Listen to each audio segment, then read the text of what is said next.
ওয়ার্ডটাকে আমরা কভার করবো আজকের এই এক ভিডিওতে। তো ওয়ার্ডের ভিতরে মূলত কয়েকটি ধাপ আছে, তার ভিতরে file, home, insert, draw, design, layout, reference, mailing, review, view. এই যে ধাপগুলো আছে সবগুলো কাজগুলো আমরা একটা একটা করে দেখিয়ে দিব। তো এর ভিতর সর্বপ্রথম আছে ফাইল, ফাইলের ভিতর হোম আছে। হোমে যদি আমরা ট্যাপ করি তাহলে আমাদেরকে আমাদের যেই এই পেজটাতে নিয়ে আসবে, অর্থাৎ এই যে হোম মেনু আছে এটাতে নিয়ে আসবে। এখানে যদি আমরা নিউ দিই, অর্থাৎ আমরা এখান থেকে নিউ যে কোনো একটা পেজ নিতে পারবো, নিউ একটা ডকুমেন্ট নিতে পারবো। এরপরে যদি আমরা এখান থেকে ওপেনে ক্লিক করি, আমাদের যদি কোনো ওয়ার্ড ফাইল থাকে, যে কোনো ওয়ার্ড ফাইল এখানে আসছে, দেখেন আমরা যে কোনো একটাকে আমরা এখান থেকে ওপেন করে নিতে পারবো।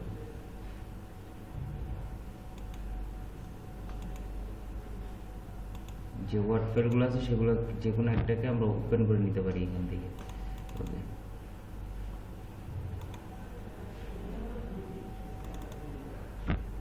দেখতে পাচ্ছেন যে আমরা এখান থেকে ওপেন করে নিতে পারছি। আচ্ছা, এরপরে যেটা আছে, এরপর আছে ইনফো। ইনফো মানে হচ্ছে যে আপনার এইখানে যত রকমের ডেটা আছে, আপনি কখন কি কাজ করছেন, কখন কি মানে কখন কোন সময় কোন ডকুমেন্টটা করা হয়েছে, এই সব কিছু এখানে পেয়ে যাবেন। এরপর এখানে আছে সেভ, সেভ অ্যান্ড সেভ আছে, যে দেখেন সেভের উপর ক্লিক করলে কিন্তু অটোমেটিক্যালি সেভ আস সহকারে চলে আসতেছে। আচ্ছা, সেভ অ্যান্ড সেভ আসের পার্থক্যটা কি? সেভ যদি করি, যেমন আমরা এই যে পেজটাকে যখন আমরা সরাসরি সেভ করতে পারেন, তো আমাদেরকে এটা সেভ আস করা লাগবে। তো আমরা যখন এটা এখান থেকে সেভ আস করবো, এখান থেকে বা এই দেখেন সেভে ক্লিক করলেও সেম অপশন ওপেন নিতেছে। এখান থেকে ব্রাউজ ওপেন করবো এবং এখান থেকে যে কোনো একটা ব্রাউজার আমরা সিলেক্ট করে এখান থেকে আমরা সেই ডকুমেন্টের যে কোনো একটা নাম আমরা এখানে দিয়ে দিতে পারি। এখানে আমরা যে কোনো একটা ডকুমেন্টের নাম আমরা দিয়ে দিব। ওকে, তো এইখান থেকে আমরা কি করবো, আমাদের সেই ডকুমেন্টের নাম দেবো, যেই নাম আমি মনে রাখতে পারবো। এখানে বাংলার পাশে অস্ট্রেলিয়া আছে, তো আমরা এখান থেকে চাইলে অন্য কিছু দিতে পারি কিংবা এটাও রাখতে পারি। তো এখানে এরপর আমরা এখান থেকে সেভ দিয়ে দিলাম। আচ্ছা, তো এখন কি হলো, আমাদের এই ফাইলটা সেভ হয়ে গেল। তো আমরা এখান থেকে যদি আমরা কেটে বের হয়ে যাই, আমরা যদি এখান থেকে কেটে বের হয়ে যাই, এরপর আবার যখন আমরা ওয়ার্ডে যাব, এখান থেকে আমরা ওপেনে ক্লিক করব, দেখেন ব্রাউজে যাব, ব্রাউজে যাওয়ার পর এখানে মিউজিক ফোল্ডার আমরা সেভ করছিলাম, সেখানে গেলাম, এই যে বাংলাদেশ ভার্সেস অস্ট্রেলিয়া নামক সেই ফাইলটা আছে, সেটার উপর যদি আমরা ক্লিক করে ওপেন দিয়ে দিই, তাহলে দেখেন অটোমেটিক্যালি কিন্তু এটা ওপেন হয়ে গেল। এটা হচ্ছে সেভ আসের কাজ। সেভ, তাহলে সেভটা কি? সেভ হচ্ছে সাপোজ এখানে আপনি আরেকজনের নাম অ্যাড করবেন, তার নাম এখান থেকে দিলাম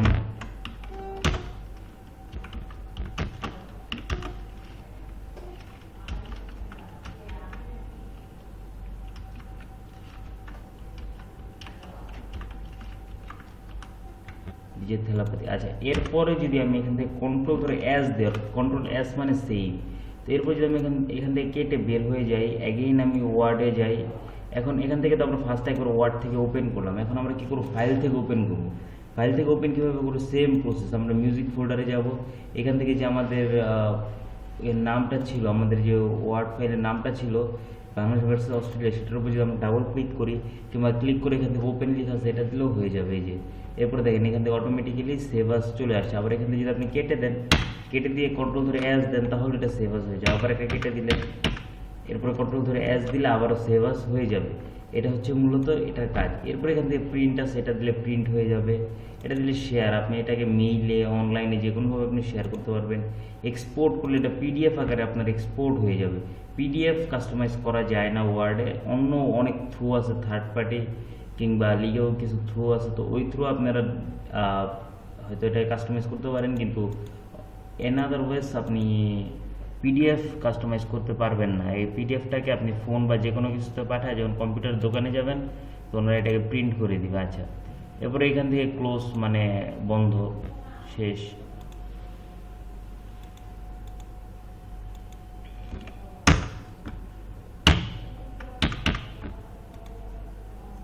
ওকে,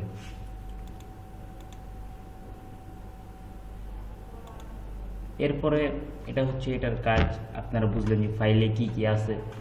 এরপর হইতেছে আপনার যেই হোমের কাজ। হোমের ভিতরে দেখেন ফার্স্টে কি আছে, হোমে ফার্স্টে আছে হচ্ছে কিবোর্ড, তারপর আছে ফ্রন্ট, এরপর আছে প্যারাগ্রাফ, এরপর আছে স্টাইল, এরপর আছে এডিটিং। তো ফার্স্টে যে কিবোর্ডটা আছে, কিবোর্ডের ভিতরে আছে cut, copy, paste and format printer. Okay, আমরা এখান থেকে কি করব, আমাদের যে যে কোনো একটা লেখা ধরেন এই যে এখান থেকে আমরা কাটের আগে কাজটা বুঝি। কাট মানে কি? কাট মানে হইতেছে আমার এই যে ভেন্যু যে লেখাটা আছে এই লেখাটা আমার এখানে প্রয়োজন নাই। আমাদের প্রয়োজন ধরেন নেক্সট পেজে কিংবা এর পরের পেজে কিংবা অন্য কোনো ডকুমেন্টে। তো আমরা কি করলাম, এখান থেকে যদি কাট করে দিই তো এটা অটোমেটিক্যালি কপি হয়ে গেল। এরপর যেখানে আমার প্রয়োজন সেখানে নিয়ে গিয়ে জাস্ট পেস্ট করে দিলেই যে ভেন্যু চলে আসছে। এরপরে যদি যেটা হইতেছে কপির বিষয়, এরপরে ধরেন যে আমার এই যে বসুন্ধরা কিং সেরিনা এই যে এই লেখাটা আমার ধরেন এখানে প্রয়োজন আছে, আবার সেকেন্ড পেজে প্রয়োজন আছে। সো এখান থেকে আমি এই লেখাটাকে কপি করে নিলাম। কপি করে এখান থেকে এখানে নিয়ে এসে মনে করেন যে এখান থেকে জাস্ট পেস্টে ক্লিক করে দিলাম, যে পেস্ট হয়ে গেল, তাই না? এরপরে কি আছে? Format printer. আচ্ছা, ফরম্যাট প্রিন্টারের কাজ কী তাহলে? ফরম্যাট প্রিন্টারের কাজ হচ্ছে লাইক আমার এই যে এই বাংলাদেশ ভার্সেস অস্ট্রেলিয়া এই লেখাটা ধরেন যেই স্টাইলে আছে অর্থাৎ যেই সাইজে আছে, নিঃসন্দেহে এটা 21 নম্বর সাইজে আছে, এটা 22 নম্বর সাইজে আছে, এটা আছে 12 নম্বর সাইজ, ডেফিনেটলি এটা ছোট। আমার প্রয়োজনে যে বাংলাদেশ ভার্সেস অস্ট্রেলিয়া এটার যে সাইজ আছে এই ভেন্যু এই সাইজটাও সেম হবে। তাই আমি ফার্স্টে কী করলাম, বাংলাদেশ ভার্সেস অস্ট্রেলিয়া সিলেক্ট করলাম, এরপর ফরম্যাট প্রিন্টার নিব। ফরম্যাট প্রিন্টার নিয়ে এরপর ভেন্যুর উপরে আমরা জাস্ট এভাবে করে ক্লিক করে ছেড়ে দেব। এ দেখেন বড় হয়ে গেছে না? সেম এটা সাইজ চলে আসছে না? আচ্ছা, এরপর মনে করেন ভেন্যুর সাইজ যেটা আছে আমার এই বাংলাদেশ আর অস্ট্রেলিয়া এটার সাইজও সেম লাগবে। তো এই জন্য যেটার মতন আপনি করতে চান সেটাকে আগে সিলেক্ট করবেন, এরপর ফরম্যাট প্রিন্টার নেবেন, এরপর ওইটাকে সিলেক্ট করবেন যেটাকে আপনি সিলেক্টেড এরিয়ার মতো করতে চান। দেখেন অলরেডি ছোট হয়ে গেছে না? এটা হচ্ছে ফরম্যাট প্রিন্টারের কাজ। আচ্ছা, এরপর দেখেন এখান থেকে কাট কপি পেস্টের যে হিসাবটা আছে সেটা তো আমরা এখানে কিবোর্ডে মাউস দিয়ে ক্লিক করে করলাম। এখন আমরা যদি এই কাজটাকে কিবোর্ডে করতে চাই তাহলে কিভাবে করব? ধরেন এই নামটাকে আমি এখান থেকে কাট করব, সিলেক্ট করে কিবোর্ড থেকে কন্ট্রোল ধরে এক্স দিয়ে দিবেন, কাট হয়ে যাবে। বুঝা গেছে? আবার যদি কন্ট্রোল ধরে ভি দেন তাহলে পেস্ট হবে, কন্ট্রোল ধরে সি দিলে কপি হবে। এটা হচ্ছে শর্টকাট, কিবোর্ড শর্টকাট। আবার সাপোজ আপনার একটা ভুল হয়ে গেল, তো ওই ক্ষেত্রে কি করবেন? যে এটা আছে মানে একটা লাইন মনে করেন মিস্টেক, আপনি এই যে এই লাইনটাকে ধরেন ডিলিট করে দিলেন, কন্ট্রোল ধরে জেড দিবেন, অর্থাৎ রিভিউ হবে, রিপ্লে হবে, ঠিক আছে, ব্যাগে যাবে। বুঝা গেছে? এটা হইতেছে কিবোর্ডের যে কাজ সেটা। ওকে, এরপর রয়েছে যে হোমের যে কাজটা, সেটার ভিতরে আছে ফ্রন্ট। ফ্রন্টে আপনার যে লেখাটা আছে, যেমন এই লেখার যে ফ্রন্ট আছে সেটাকে আপনি এখান থেকে যে কোনো ফরম্যাটে এটাকে চেঞ্জ করতে পারেন, যে কোনো ফরম্যাটে, যে কোনো ফরম্যাটে আপনি এটাকে চেঞ্জ করতে পারেন। আর এইখান থেকে আপনার যে লেখার সাইজ আছে সেই সাইজটাকে আপনি চেঞ্জ করে যে কোনো কিছু করতে পারেন। আচ্ছা, এরপরে দেখেন এখানে এর উপর দিকে একটা অ্যারো এবং এর নিচের দিকে একটা অ্যারো, এটা দিয়ে যখন উপরের দিকে ক্লিক করলাম দেখেন বড় হইতেছে, আবার এটা দিয়ে যখন নিচের দিকে ক্লিক করলাম তখন ছোট হয়েছে। এখন এই দুটোর ভিতরে পার্থক্যটা কি তাহলে? এই দুটোর ভিতরে পার্থক্যটা কি? যেমন ধরেন এই যে এই দুইটার সাইজ তো একই রকম আছে। আচ্ছা, আমি একটু দেখাইতেছি। আচ্ছা, এটার সাইজ 16 আছে এবং এটার সাইজ 12 আছে আপাতত। এখন আমি দুইটাকে সিলেক্ট করলাম, এই উপর দিকে যে অ্যারোটা আছে এটাকে আমি যখন বড় করতেছি দেখেন বড় হইতেছে ঠিক, কিন্তু দুইটা ভিন্ন ভিন্ন সাইজে বড় হইতেছে। যেটা ছোট এটা ছোট থেকে বড় হইতেছে, অর্থাৎ দোনোটার সাথে সমান যেতে আসছে না। কিন্তু এই দুইটাকে সিলেক্ট করে যখন আমি এখান থেকে ধরেন 12 দিয়ে দিলাম, দোনটা কিন্তু একদম সমান সাইজে গেছে। তো এটার কাজ হচ্ছে যে আপনার যে সাইজ আছে এটাকে অ্যাকুরেট রাখা, আর এটার কাজ হচ্ছে যে যেই সাইজ আছে ওই সাইজ থেকেই ছোট বড় করা। আচ্ছা, এরপরে দেখেন এই যে দেওয়া যেটা, এটার কাজ কি? এটার কাজটা হচ্ছে আমার এইখান থেকে যে যেমন আনিসুর রহমান জিকুকে আমরা সিলেক্ট করলাম, এখান থেকে যদি আমরা লোয়ার স্কেলস দিই তাহলে কি হয় দেখেন সব ছোট হাতে। এরপরটা দিলে কি হয় দেখেন সব বড় হাতে। এরপরটা দিলে দেখেন কি হয় প্রত্যেকটা সেন্টেন্সের ফার্স্ট ওয়ার্ডগুলো বড় হাতের। এরপরটা দিলে প্রত্যেকটা সেন্টেন্সের ফার্স্ট ওয়ার্ডগুলো ছোট হাতের। তো এটাই হচ্ছে কাজ। আচ্ছা, এরপরে কি আছে? বোল্ড। বোল্ড মানে কি? বোল্ড মানে হচ্ছে গাঢ় করা, যে কোনো একটা লেখাকে আপনি গাঢ় করলেন এই যে। এরপরে এখান থেকে আছে কি আই, এটা হচ্ছে ইটালিক লেখা যেটা সেটা, এই যে এটা হচ্ছে আন্ডারলাইন। এটা দিয়ে আপনি যে কোনো লাইনকেই আন্ডারলাইন করতে পারবেন। এখন কথা হচ্ছে যে তপু ভার্মা এটার উপরেই কেন বারবার আন্ডারলাইন হচ্ছে, বাকিগুলো তো হচ্ছে না কেন? কারণ আমরা এটাকে সিলেক্টেড রাখছি, এই জন্য এটার উপরে হচ্ছে, বাকিগুলো তো হচ্ছে না। এবার এটা হচ্ছে আপনার লেখার উপর একটা কাট নিয়ে আসবে এইভাবে। এরপরে দেখেন এক্সের নিচে একটা স্কোয়ার, এক্সের উপরে একটা স্কোয়ার। এটার কাজ কি? এটার কাজটা হচ্ছে ধরেন আমি এখান থেকে লিখলাম হচ্ছে 1 এস। এই যে এসটি লেখাটা আছে এটাকে আমি সিলেক্ট করলাম, সিলেক্ট করে যদি এক্সের নিচে একটা স্কোয়ার আছে এটা দিই তাহলে দেখেন আপনার লেখাটা ছোট হয়ে নিচে চলে গেল, আর এক্সের উপরে যে স্কোয়ার আছে এটা দিলে লেখাটা ছোট হয়ে উপরে চলে গেল। এটা হচ্ছে পার্থক্য। এরপরে এটা হচ্ছে কি যে আপনার লেখাটাকে গ্লো করবে, এটাকে আমি সিলেক্ট করলাম, সিলেক্ট করে যদি এইখান থেকে যে কোনো একটা আমি সিলেক্ট করি দেখেন লেখাটাই কিন্তু আপনার এই লেখাটাই কিন্তু জাস্ট গ্লো হবে, ঠিক আছে, বাকিগুলো হবে না, বিকজ বাকিগুলো হইতেছে সিলেক্টেড নাই, আনসিলেক্টেড আছে এই জন্য। আচ্ছা এরপরে কি আছে? এরপর আছে এটা হচ্ছে হাইলাইটার্স, আপনার লেখাকে হাইলাইট করবে। ধরেন এইখান থেকে আমি দিলাম হচ্ছে তারিকুর রহমান কাজীকে সিলেক্ট করলাম এবং এখান থেকে যদি আমি এটা দিই তো হইলো। কিন্তু আমি যদি সাপোজ কোনোটা সিলেক্টেড নাই কিন্তু এখান থেকে আমি যে কোনো একটা কালার সিলেক্ট করলাম, করার পর দেখেন আমার আইয়ের সাথে একটা ব্রাশ অ্যাটাচ হয়েছে। তো যেহেতু ব্রাশ অ্যাটাচ হয়েছে এইটাকে যদি আমি সিলেক্ট করি তাহলে ওই লেখাগুলোর উপরে কি হবে? আপনার হাইলাইট হয়ে যাবে, ঠিক আছে। আবার এখান থেকে ধরেন আমি নো কালার সিলেক্ট করলাম, নো কালার সিলেক্ট এগেইন আমার আইয়ের সাথে একটা ব্রাশ অ্যাটাচ হয়েছে। তো এইটাকে আমি কি করব যে এভাবে করে যদি আমি সিলেক্ট করি তাহলে আমার যেই ইগুলা আছে সবগুলো একে একে চলে যাবে যে হাইলাইট করা আছে। আচ্ছা এরপর কি আছে? এটা হচ্ছে ফ্রন্ট কালার। ফ্রন্ট কালারের আমরা তপু বর্মাকে সিলেক্ট করলাম এবং এইখান থেকে ফ্রন্টের যে কোনো একটা কালার আমরা দিয়ে দিলাম, যে কোনো, দেখেন চেঞ্জ হয়েছে না? আচ্ছা এরপরে কি আছে? এরপরে হইতেছে যে প্যারাগ্রাফ। আচ্ছা প্যারাগ্রাফের কাজটা কি? প্যারাগ্রাফের ফার্স্ট আছে বুলেটস কি? এই যে আমার আনিসুর রহমান জিকু, তারেকুর রহমান কাজী, এই যে নামগুলোর আগে যে পয়েন্টগুলো আছে না এগুলো হইতেছে বুলেটস। তো এখান থেকে আমি কি করব? ধরেন এই যে এইগুলোকে আমি সিলেক্ট করলাম, সিলেক্ট করে এখান থেকে আমি যদি বুলেটটাকে আমি নান করে দিই তাহলে নান হয়ে যাবে। আবার এখান থেকে যদি আমি বুলেটগুলোর স্টাইলটা চেঞ্জ করি তাহলে সেই স্টাইলগুলো চেঞ্জ হবে। এই যে বুঝে গেছে? অর্থাৎ আপনি এইগুলো দিয়ে যেটা করতে চান, সাপোজ এখানে আপনি পিকচার ইনসাইড করতে চান কিংবা নাম্বার বুলেটস দিতে চান, এখানে নাম্বার বুলেটস আছে, এবিসিডি বুলেটস আছে, রোমান সংখ্যা বুলেটস আছে। এখানে আপনি ধরেন আপনার নাম বা ছবির যে কোনো একটা বুলেটস দিতে চান, এখান থেকে ডিফাইন্ড নিউ বুলেটসে যাবেন, পিকচার্সে যাবেন এবং এইখান থেকে ফ্রম এ ফাইল, অর্থাৎ আপনি ফাইল থেকে পিকচারটা ইনসাইড করবেন।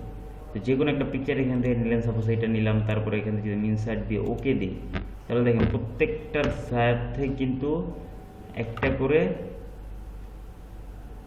বুলেট হিসেবে পিকচার অ্যাড হয়ে গেছে, ঠিক আছে। এটা হইতেছে কথা। আচ্ছা এরপরে কি আছে? এরপরে আছে হইতেছে আপনার যে এটার কাজ কি? এটার কাজ হইতেছে যেমন আমি এটাকে সিলেক্ট করলাম, যেমন আমার এই বুলেটগুলো কিন্তু এই বাংলাদেশ বি এর অনেকটা এই পাশে আছে, অর্থাৎ রাইট পাশে আছে। এটা যদি আমি একটু লেফট পাশে নিতে চাই তো এইভাবে নিতে পারবো, এখান থেকে যদি এইভাবে করে রাইট পাশে নিতে চাই সেটাও আমি পারি। আবার সেম সবগুলোতে একই রকম। কিন্তু এরপরে যেটা আছে যেমন দেখেন এইটার কাজ কি? যেমন বাংলাদেশ স্কোয়াডের যে সিলেকশন প্লেয়ার আছে এটা থেকে আমি এটাতে ক্লিক করলাম, আমার লেখাটা এক্স্যাক্ট মিডলে চলে আসলো। এটাতে ক্লিক করলাম এক্স্যাক্ট রাইট সাইডে, এটাতে ক্লিক করলাম এগেইন, মানে এগুলো হইতেছে এটার কাজ, বুঝে গেছে? এরপরে যেটা আছে এইটা থেকে কি আপনি আপনার যে লেখা আছে সেই লেখার লাইন থেকে দূরত্ব মেনটেন করতে পারবেন। যেমন দেখেন এখন এখানে বাংলাদেশ স্কোয়াড যে লাইনটা আছে এটা থেকে বাকি নামগুলো কেন দূরে যেতেছে? কারণ এটা সিলেক্টেড আছে, দ্যাটস ওয়াই দূরে যেতেছে। কিন্তু এটা যদি সিলেক্টেড না থেকে আমি সবগুলোকে একসাথে সিলেক্ট করি তাহলে এখান থেকে কী হবে? সবগুলো থেকে লাইনগুলো দূরত্ব হবে, ঠিক আছে। আচ্ছা এরপরে কি আছে? এরপর আছে এটা হচ্ছে লাইনার কালার। একটা ছিল হচ্ছে হাইলাইটার কালার আর এটা হচ্ছে কি লাইনার কালার। এটা দিয়ে আপনার লেখার পুরো একটা লাইনের ব্যাকগ্রাউন্ডে একটা কালার নিয়ে আসতে পারবেন, ঠিক আছে। এরপরে যেটা আছে এটা হইতেছে কি আপনার যে লেখা আছে এটা হচ্ছে বটম বর্ডার মানে কি? নিচের বর্ডার। দেখেন আমার লেখার একদম সিলেক্টেডের নিচে যেটা যাবে এটা হচ্ছে বটম। এরপরে হচ্ছে টপ বর্ডার হইতেছে একদম টপে। এরপরে হইতেছে কি লেফট বর্ডার মানে কি লেফট সাইড ক্লোজ। এরপরে right border right side close. এরপরে যদি আপনি এখান থেকে নো বর্ডার দেন তাহলে সব বর্ডারগুলো রিমুভ হয়ে যাবে। যদি এখান থেকে আপনি অল বর্ডার দেন তাহলে সবগুলো বর্ডারও হয়ে যাবে। এখান থেকে যদি আপনি আউটসাইড বর্ডার দেন তাহলে আউটসাইড বর্ডার থাকবে, এখান থেকে যদি আপনি ইনসাইড বর্ডার দেন তাহলে ইনসাইড বর্ডার থাকবে, এখান থেকে যদি আপনি যে কোনো মানে এখান থেকে আপনি আপনার মন মতো করে যে কোনো একটা করে বর্ডার দিতে পারেন। আচ্ছা, এরপরে কি আছে, এরপর আছে স্টাইল। এখান থেকে দেখেন আপনার যে লেখাটা থাকবে সেই লেখাটাকে সিলেক্ট করে আপনি এখান থেকে যে কোনো রকমের একটা আলাদা রকমের স্টাইল আপনি এখান থেকে সিলেক্ট করতে পারেন। তো সিলেক্টেড আসলে ইউজ হয় না, এই যে স্টাইল আছে এটা ওরকমভাবে ইউজ হয় না, বিকজ এগুলার আপনি যখন এখান থেকে কাজ করতে করতে আসবেন তো আপনি আপনার লেখাকে আপনার মতো স্টাইল করতে করতে আসবেন, তো এখান থেকে আলাদাভাবে স্টাইলটা তেমনভাবে প্রয়োজন হয় না। আচ্ছা, এরপরে এখান থেকে মনে করেন ফাইন্ড। ফাইন্ড মানে কি? ফাইন্ড মানে হচ্ছে খোঁজা। আমি এখান থেকে যদি ভেনু দেখি,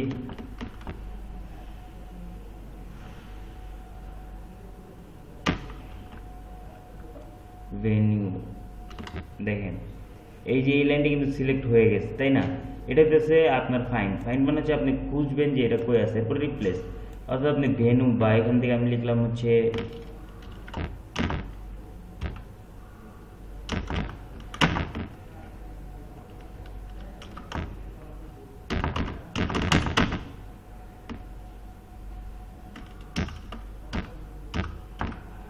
আনিসুর রহমান জিগু, অর্থাৎ এটাকে আমি রিপ্লেস করলাম হচ্ছে শুধুমাত্র রহমান জিগু দিয়ে।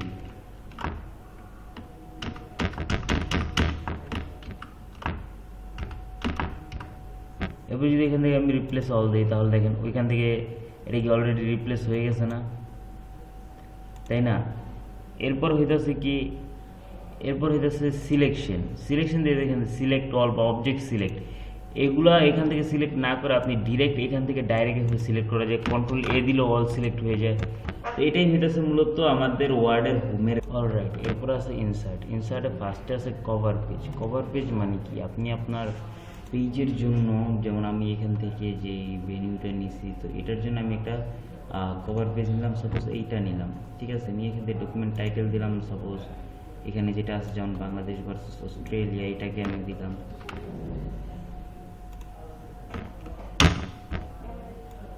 এটা সাইজ থেকে আমি বিগ করতে পারি, শর্টকাট ইউজ করবেন, কন্ট্রোল করে যদি ক্লোজ সেকেন্ড ব্র্যাকেট দেন তাহলে এটা বড় হবে। এইভাবে করে এখান থেকে ডেট, কোম্পানি নাম, কোম্পানি ট্রাভেলস, এরপর ব্ল্যাঙ্ক পেজ, পেজ ব্রেক, এটা দিয়ে আপনি একটা করে এক্সট্রা পেজ নিতে পারবেন। এরপর এখানে যে টেবিল আছে এখান থেকে আপনি আপনার যে টেবিল আছে সেটাকে ইনসার্ট করতে পারবেন। ওকে, আমি এখান থেকে যদি আমি একটা ব্ল্যাঙ্ক পেজ নিয়ে দেখেন চলে আসছে,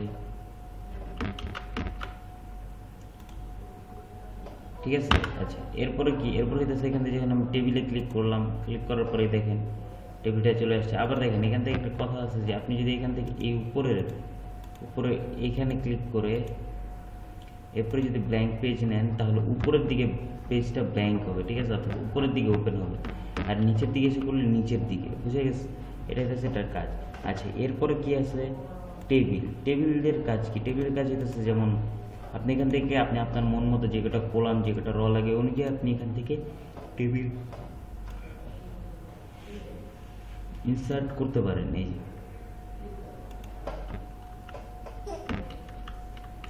আচ্ছা, এরপরে কি আছে, এরপর আছে হচ্ছে পিকচার্স। এখান থেকে আপনি যে কোনো পিকচার ডিভাইস থেকে পিকচার আনতে পারেন, যে কোনো ধরনের যে কোনো পিকচার আপনি আনতে পারেন। আচ্ছা, এরপরে কি আছে, এরপর আছে হইতেছে যে আইকনস, হ্যাঁ শেপ। এখান থেকে আপনি যে কোনো ধরনের শেপ, যে কোনো ফরম্যাটের শেপ আপনি এখান থেকে নিতে পারেন। এরপর আছে হইতেছে আপনার আইকনস। আইকনসের কাজ কি, আপনি এখান থেকে আইকন, এটা অনলাইন থেকে আপনি আনতে পারেন যে কোনো ধরনের। আপনার এখান থেকে যদি অন্য কোনো আইকন লাগে আপনি অন্য কোনো আইকন দিবেন, দিয়ে এখানে ক্লিক করবেন ইনসার্ট, এরপর এটা ইনসার্ট হয়ে যাবে এই যে অটোমেটিক্যালি এটা ইনসার্ট হয়ে যাবে, ঠিক আছে? এটা বড় করতে চাইলে বড় করতে পারেন, ছোট করতে চাইলে ছোট করতে পারেন। আচ্ছা, এরপরে কি আছে, এরপর আসতেছে এখান থেকে 3D মডেল, অর্থাৎ এখান থেকে আপনি যে কোনো ধরনের 3D মডেলও নিতে পারেন।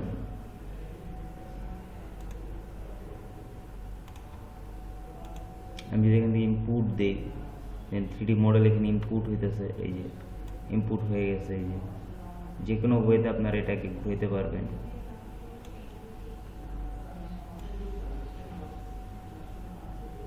এভাবে করে যে কোনো ওয়েতে আপনি এটাকে ঘুরাইতে পারবেন, ঠিক আছে? এটা হইতেছে 3D মডেলের কাজ। আচ্ছা, এরপর কি আছে, এরপর আছে হইতেছে স্মার্ট আর্ট। এটা কি? এটা হইতেছে যেমন আপনার একটার সাথে একটা কানেক্টেড কিভাবে কি যে এরকম করে বিভিন্ন রকমের চার্ট ওরা তৈরি করে।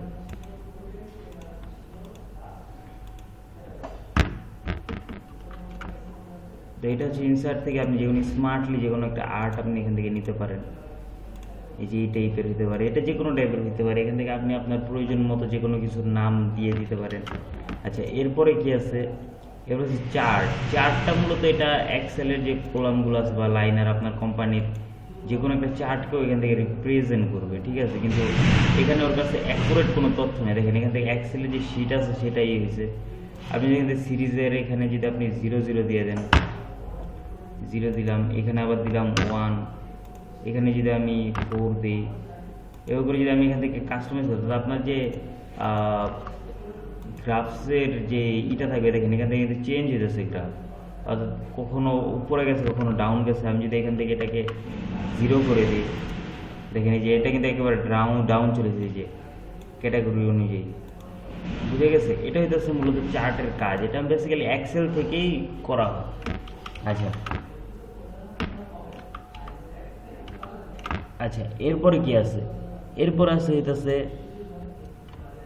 যে লিঙ্ক। এখান থেকে এরপর আছে হচ্ছে ভিডিও মিডিয়া। এখান থেকে আসলে আপনি ভিডিও মিডিয়া থেকে কি পেজের ভিতরে তার ভিডিও রান করা যায় না, তো এখান থেকে এই লিঙ্কটাকে প্রোভাইড করা হয়, বুঝে গেছে? এখান থেকে আপনি যে কোনো লিঙ্ক আপনি এখান থেকে প্রোভাইড করতে পারেন, কপি করে নিয়ে এসে জাস্ট দিয়ে দিলে হয়ে যাবে। এরপরে কি আছে? মিডিয়া। আমি যদি এখান থেকে ধরেন এই ভিডিওর এটা আমি প্রেস করি, তো এই ভিডিওর যে ইটা আছে, নামটা আছে, সেই নামটা এখান থেকে চলে যাবে। আচ্ছা, এখান থেকে বিভিন্ন রকমের বুক নেম এক্সেট্রা এক্সেট্রা, এখান থেকে লোকেশন যে কোনো কিছু আছে আপনি এখান থেকে সিলেক্ট করতে পারেন। কমেন্ট, এখান থেকে বিভিন্ন রকমের কমেন্টের যে ইগুলো আছে এগুলো আপনি শো করে দিতে পারেন।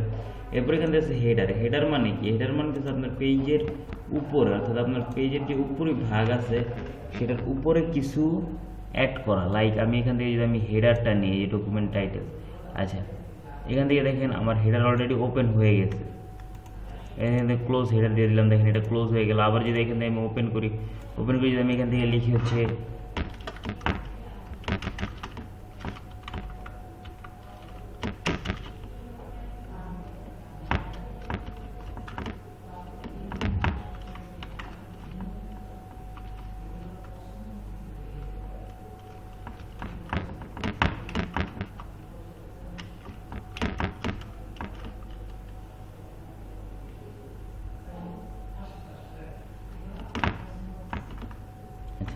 এবার যদি এখানে আমি ক্লোজ করে দেখেন এটা অটো লক হয়ে গেছে। আচ্ছা, এরপরে কি আছে? ইনসাইড থেকে যদি ফুটার দেয়, ফুটার মানে কি? এটা হচ্ছে নিচের জাস্ট আপনার যে গ্রাউন্ড আছে সেখান থেকে যে কোনো একটা কিছু হবে। আচ্ছা, এখান থেকে যদি আমি অ্যাগেইন পেজের নাম্বার দিই, এখান থেকে আপনি আপনার মন মতন করে যে কোনো নাম্বার আপনি দিয়ে দিতে পারেন পেজের যে কোনো প্যাটার্নের। ধরেন আমি এটা দিলাম, এই যে দেখেন অটোমেটিক নাম্বার চলে আসছে। এরপরে এই যে পেজ নাম্বার 2 চলে আসছে। আপনি যদি এখান থেকে আরও পেজ নেন তো আরও পেজের নাম্বার আসবে, যে এখান থেকে দেখেন পেজ নাম্বার 3, ঠিক আছে? এইভাবে করে চলে আসবে। আচ্ছা, এরপরে কি আছে?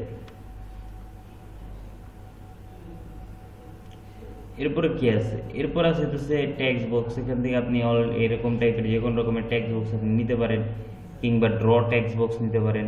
ড্র টেক্সট বক্স নিয়ে আপনি আপনার মতো করে এখানে ড্র করে নেবেন যে কীরকম টাইপ আপনি টেক্সট বক্স চান। আচ্ছা, এরপরে কি আছে? এরপর আছে হচ্ছে এখান থেকে কুইক পাথ, এখান থেকে অটো টেক্সট, অর্থাৎ আপনার যে এখান থেকে যদি আপনি এটা নেন, যেমন এখান থেকে যে এশিয়ান আউটসোর্সিং আছে, এও আছে, এগুলো আসলে অটোমেটিক্যালি আপনার বসে যাবে। তো এগুলো আসলে তেমন কোনো ইউজের না। আচ্ছা, এরপরে কি আছে? Art word. এখান থেকে আপনি যে কোনো ধরনের ডিজাইনিং হাইলাইটেড ওয়ার্ড পাবেন যেগুলোর ব্যাকগ্রাউন্ড থাকবে, এবং এখান থেকে আপনি চাইলে এই লেখাগুলোকে যে কোনো মুভও করাতে পারবেন। আচ্ছা, এরপরে কি আছে? এবার সিগনেচার লাইন। আচ্ছা, এখান থেকে মাইক্রোসফটের যে সিগনেচার লাইনগুলো, এগুলো একটু ভেজাল টাইপের লাইন।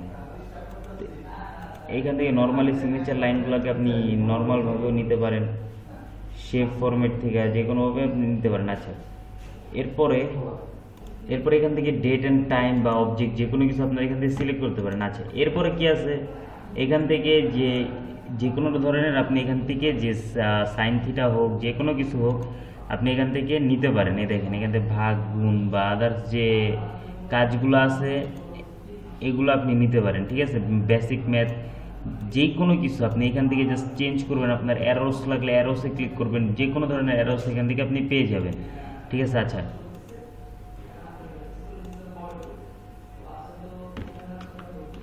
এরপরে এখান থেকে ইনসার্ট থেকে যদি আমি এখান থেকে সিম্বলসে যাই, সিম্বলস থেকে যদি মোর সিম্বলসে যাই, এখান থেকে অনেক রকমের সিম্বলস আছে, অনেক রকমের সিম্বলস আছে, আপনি যেগুলো এখান থেকে নিতে পারেন। এরপরে এইখান থেকে যদি আপনি চেঞ্জ করতে পারেন যে আপনার কী টাইপের সিম্বলস লাগবে, সেটাও আছে এখান থেকে সুপার, মানে আপনার এইখানে কোনো কিছুরই কোনো চেঞ্জ নেই, ঠিক আছে। আপনি যে কোনো কিছু এখান থেকে করতে পারেন। যদি আমি এখান থেকে ইনসার্ট দিই, এখানে যে অটোমেটিক্যালি এখান থেকে চলে আসছে, এখান থেকে যে আমি স্পেস দিয়ে লিখি, তো এটাই হচ্ছে মূলত এই ইনসার্টের কাজ। আচ্ছা, ওকে। এরপরে লেআউটের ভিতরে কি আছে? মার্জিন হইতেছে যে আপনার লেখাটাকে আপনি যতটুকুর ভিতরে রাখতে চাইতেছেন সেই অনুযায়ী আপনার এখান থেকে মার্জ করা। তো আমি এখানে যদি আমি যে কোনো একটা দিয়ে দেখেন সেই অনুযায়ী কিন্তু এটা মার্জিন হইতেছে। আচ্ছা, এরপরে এখান থেকে যেটা দিবেন সেই অনুযায়ী আপনার লেখাটা মার্জিন হবে, ঠিক আছে। এবং এখান থেকে আপনি আপনার কাস্টম মার্জিন আছে সেটার সাইজটাকে আপনি এখান থেকে বাড়াইতে কমাইতে পারেন। এরপরে যেটা আছে সেটা হচ্ছে এটা হচ্ছে কি পোর্ট্রেট থেকে আপনার লেখাটাকে ল্যান্ডস্কেপে নিয়ে নিল। দেখেন আপনার পেজটাকে ল্যান্ডস্কেপ নিয়ে নিল, এই যে ল্যান্ডস্কেপে নিয়ে নিল। এটা হইতেছে আপনার পেজকে পোর্ট্রেট থেকে ল্যান্ডস্কেপ করে। এরপর সাইজ, এখান থেকে আপনার এটা আছে letter size, table size, legal size, যেটা হয় দলিলের size, A4 size, A3 size, B4, B5 etcetera etcetera. এখানে অনেক সাইজ আছে এবং এখান থেকে আপনি আপনার মতো করে কাস্টম সাইজ করে নিতে পারেন। আচ্ছা, এরপরে কি আছে? এখান থেকে কলাম, এখান থেকে যদি আমি 2 কলামস দিই, দেখেন অটোমেটিক্যালি আমার লেখাগুলো 2 কলামস যাবে। আমি যদি এখান থেকে এন্টার দিয়ে নিচে যাই তো এও কিন্তু নেক্সট পেজে গেল না, ও সেকেন্ড লাইনটাকে কলাম হিসেবে নিয়ে নিল। আবার এখান থেকে যদি আমি 3 কলাম দিই তাহলে এখান থেকে 3টে কলামে আসবে, এই যে 3 কলামে আসবে। এখান থেকে যদি আমি লেফট সাইড থেকে অর্থাৎ লেফট সাইড কলাম দিই তাহলে এখান থেকে লেফট সাইড একটু বাড়তি থাকবে আর এতে একটু কম। এরপরে কি? এরপরে ব্রেকার্স এক্সেট্রা, আপনার পেজকে ব্রেক করা, তারপরে হচ্ছে লাইনের নাম্বারগুলো দেওয়া। তো এগুলো আমরা ইনসার্ট থেকে অলরেডি করে ফেলছি। এবং এখান থেকে কি আপনার লেখার যে কলামটা অর্থাৎ যে আপনি যেখান থেকে মার্জিন করলেন, আপনি ধরেন লেফট সাইড আরেকটু চাপাবেন, তো আপনার লেখাটাকে যেভাবে করে আরেকটু চাপাইতে পারেন। এবং এখান থেকে রাইট সাইড থেকে, এখান থেকে উপর থেকে এবং এখান থেকে নিচে থেকে আস্তে আস্তে করে চাপাইতে পারেন। এরপরে যেটা আছে অ্যারেঞ্জ মানে কি? অ্যারেঞ্জ মানে হচ্ছে যেমন আপনি এখান থেকে একটা শেপ নিলেন, সাপোজ আমি এখান থেকে ইনসার্ট থেকে আমি একটা শেপ নিলাম, এই শেপটাকে আমি এখান থেকে এইভাবে করে নিলাম। এখন আমার এই শেপটাকে প্রয়োজন এই লেখাগুলোর পিছনে আমার শেপটাকে প্রয়োজন। তো এই ক্ষেত্রে কী করবো? লেআউট থেকে যদি আমি সেন্ড টু ব্যাক ওয়েথ দিয়ে দিই, ওকে, এইখান থেকে দেখেন এই অ্যারেঞ্জে আমার যে শেপটা আছে ব্লু কালারের, এই শেপটাকে আমার সাপোজ এই শেপের উপরে লাগবে। তো এটাকে যদি আমি এখান থেকে দেখেন, এখানে অ্যারেঞ্জ আছে যেখান থেকে আপনি করতে পারেন bring to front, send to back. তো এখান থেকে না করে আপনি বলবো যে মাউসের রাইট সাইড ক্লিক করেন, এরপরে এখান থেকে দেখেন যে ব্রিং টু ফ্রন্ট আছে, ফ্রন্টে ক্লিক করলে ফ্রন্টে যাবে, ব্যাকে ক্লিক করলে ব্যাকে যাবে। তো এইভাবে করে করেন, এটা হচ্ছে বেস্ট। এবং এখান থেকে যদি আমরা এইভাবে সিলেক্ট করি, লেখাগুলো দেখেন যে শেপের আরপার হয়ে গেছে, দেখেন এই যে এখান থেকে অ্যাগেন যদি আমি এখান থেকে এটাকে এইভাবে সিলেক্ট করি, মানে আপনি যেভাবে সিলেক্ট করেন লেখাগুলো শেপের আরপার চলে গিয়ে যাবে, বুঝেছে? দেখেন আমার লেখার শেপটাকে আমি যেখানে মুভ করে যাবো, এটাকেও যদি আমি সেম করে দিই, এখানে ক্লিক করে এখান থেকে এটা দিই, দেখেন নিজে শেপগুলো আমি যেখানে মুভ করাবো লেখাগুলো ওইখানে আর রবে না, এটা নিচে চলে যাবে। তো এটাই হয়তো মূলত এগুলোর কাজ, বুঝে গেছে? আচ্ছা, এরপরে কি আছে? এরপরে আছে রেফারেন্স, মেইলিং, রিভিউ। আচ্ছা, এগুলো আসলে ওইরকম ইম্পর্টেন্ট না। যেমন রেফারেন্স যে কাজটা আপনার যে এইটা আছে, এটাকে আপনার বিভিন্ন ওয়েতে ওরা রেফার করবে। লাইক আপনি এখান থেকে যদি একটা সূচিপত্র তৈরি করতে চান, সেখান থেকে ওরা মানে এখান থেকে আর কি আপনার কাজটা করে ইজি করা ট্রাই করে, এটাই। এবং এখানে মানে এটা হচ্ছে তেমন কোনো ইম্পর্টেন্স না, বিকজ এগুলো আমাদের যে বড় বড় কোম্পানিজগুলো আছে ওগুলো তেমনভাবে এগুলো কাজে লাগে না। তারপর মেইলিংয়ের যে বিষয়টা, এখানে ইমেল টাইপ করা, ইমেলের বিষয়টাও এখানে তেমন একটা কাজে লাগে না, বিকজ ইমেল নর্মালি টাইপ করে সবাই। এরপর এখান থেকে রিভিউ কি? রিভিউ হচ্ছে যেমন আপনার এই পেজটা আছে, এটাকে একবার রিড করে শোনাবে, ABCD ঠিক আছে কিনা সেটা দেখবে, চেক করবে, ট্রান্সলেটর ল্যাঙ্গুয়েজের যে বিষয়টা সেটাই করবে। এগুলো হচ্ছে মূলত রিভিউর কাজ। এরপর আছে ভিউ। ভিউতে কি আছে, এখান থেকে রিড মোড, অর্থাৎ আপনি এটা যদি দেন যে আপনার এই পেজটাকে ওরা রিড মোডে রাখবে, আপনি এখান থেকে আপনি আপনার মন মতো করে চেঞ্জ করে নিতে পারবেন। আচ্ছা, এরপরে কি আছে, এরপরে এখান থেকে প্রিন্ট লেআউট, অর্থাৎ আপনার যে ইটা মানে এটা কি হচ্ছে প্রিন্ট করলে কেমন সাইজ আসবে এটা। এরপর ওয়েব লেআউট, ওয়েবসাইট আকারে দেখাবে, এক্সেট্রা এক্সেট্রা। এটাই হচ্ছে এটার কাজ। এটা হচ্ছে আপনার এটাকে রিডিং করে শোনাবে। এই যে আপনি যেখান থেকে রেকর্ডিং চালু করেন তো ওই ক্ষেত্রে ওকে এভাবে। এরপর এখান থেকে দেখেন এই যে রুলার আছে, এটা যদি রুলার দেন, এই যে রুলার চলে আসলো। এখান থেকে যদি আপনি এটা দেন, দেখেন আপনি কতটুকু লেখার ভিতরে মানে কতটুকু জায়গার ভিতরে লিখতে পারবেন সেটাকে আইডেন্টিফাই করে দিবে। নেগেটিভ প্যানেল, এটা এখানে দেখেন যখন ক্লিক করলাম নেগেটিভ এটা চলে আসলো না। আমরা কিন্তু হোমের ফাইন্ডেও সেম কাজটাই করছি। সো এটাই হইতেছে মূলত এই ভিউ এর কাজ। ওকে, আজকের এই ক্লাস ওয়ার্ডটা সম্পূর্ণ শেষ হইলো। যদি কারোর যে কোনো পয়েন্টে প্রবলেম থাকে তারা অবশ্যই কমেন্ট করবেন।